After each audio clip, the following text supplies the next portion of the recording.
Assalamualaikum, my dear friend. How are you? Today we will start chemistry 9th class, chapter number 4, lesson number 40, and our topic is covalent compound and exercise chapter number 2, long question number 1, 2, 3 and 4. My dear friend, what are covalent compounds? Covalent compound की property start करते हैं जी. My dear friends, covalent compound are made up of molecules. ये molecules के बने होते हैं that are formed by mutual sharing of electrons. My dear friend, covalent compounds molecules के बने होते हैं और वो molecules mutual sharing of electrons से बनते हैं जिसे covalent bond कहते हैं. My dear friend, एक और इन्फॉर्मेशन है कोवलेंट बॉन्ड के बारे में कि जो कोवलेंट बॉन्ड होता है is weaker bond than ionic bond. जो कोवलेंट बॉन्ड होता है my dear friends, covalent bond is always weaker than ionic bond. Covalent bond ionic bond से वीक होता है. माय डियर फ्रेंड्स, एक इम्पोर्टेंट पॉइंट है, covalent compound are always made up of 2 और more non metals. जब 2 या 2 से ज़्यादा नॉन मेटल्स आपस में रिएक्शन करती हैं, म्यूचुअल शेयरिंग ऑफ इलेक्ट्रॉन होती है और कौन सा बॉन्ड बनता है जी? कोवलेंट बॉन्ड बनता है. माय डियर फ्रेंड्स, ऐसे बॉन्ड जिनमें कोवलेंट बॉन्ड पाया जाए उन कंपाउंड को कोवलेंट कंपाउंड्स कहते हैं. For example hydrogen, methane, carbon dioxide, sulphuric acid and glucose. These are all bonds formed between the 2 non-metals or more than 2 non-metals. Therefore, they are all are examples of covalent compounds. My dear friends, covalent compound has 2 types of molecular mass. For example, those covalent compound whose molecular mass is low, they are generally found in the form of gases or low boiling points liquids. On the other hand, those covalent compound whose molecular mass is high, is always present in the form of solids. Their state is solid. My dear friends, after studying the introduction about the covalent compound के introduction के बाद अब हम पढ़ते हैं properties of covalent compounds. My dear friend, covalent compound की first property है usually covalent compound have low melting and boiling points. इनके melting points और boiling points क्या होते हैं जी? लो होते हैं. My dear friends, याद रखिएगा, लो melting points के लिए और boiling points के लिए covalent bond के एक कंडीशन होती है कि इनका मॉलिक्यूलर मास क्या होना चाहिए जी? लो होना चाहिए. On the other hand my dear friends, they are usually bad conductor of heat and electricity. My dear friend, इनमें से हीट और इलेक्ट्रिसिटी यूजुअली पास नहीं होती. But on the other hand एक इंफॉर्मेशन है, if they are polar covalent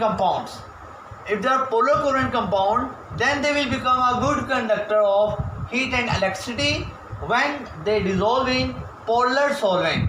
My dear friends, जब हम polar covalent compound को dissolve करेंगे polar solvent में like water, तो they will become a good conductor. My dear friend, third property है, covalent compounds are usually soluble in non-aqueous solvent. Non-aqueous solvent means the solvent in which water cannot dissolve. They are called non-aqueous solvent.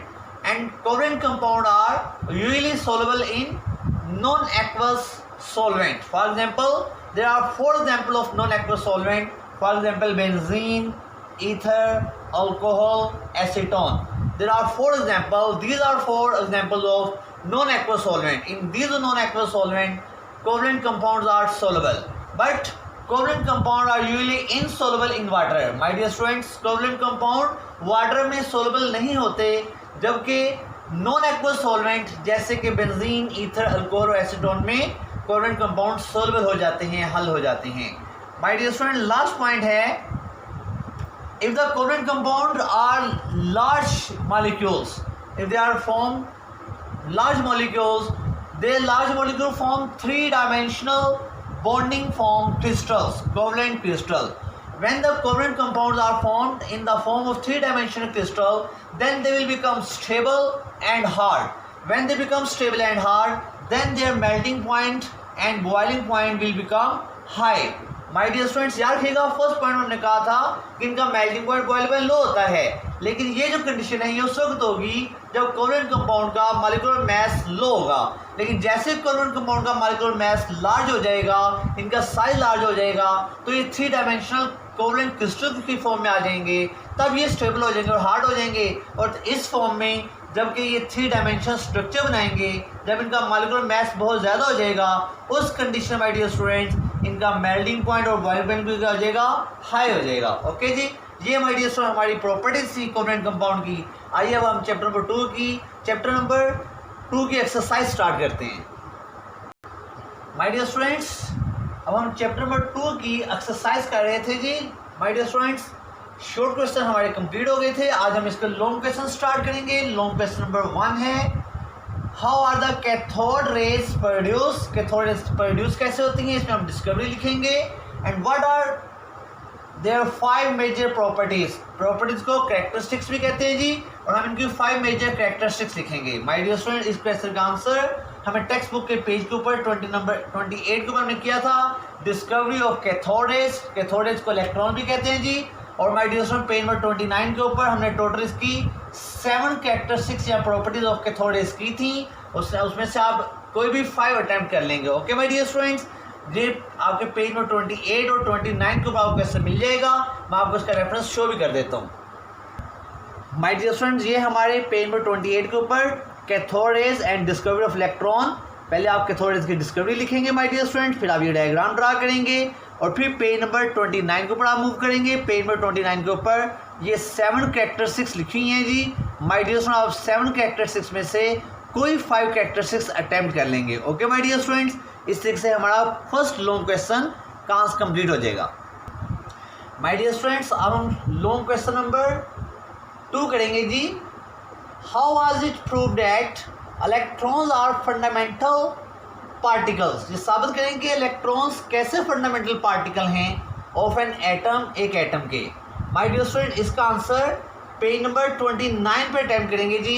इस question में बड़ा खास ख्याल रखिएगा, इसे हम keyboard वगैरह से अटैम्प्ट नहीं करेंगे। कीबोर्ड में सिर्फ इस बात को बताया गया है कि इलेक्ट्रॉन फंडामेंटल पार्टिकल है, डिटेल से इसका आंसर नहीं दिया गया। याद रखिएगा जब भी क्वेश्चन करेंगे माय डियर स्टूडेंट, तो पहले हम प्रॉपर्टीज ऑफ कैथोड रेज लिखेंगे, जिसे प्रॉपर्टीज ऑफ इलेक्ट्रॉन भी कहते हैं।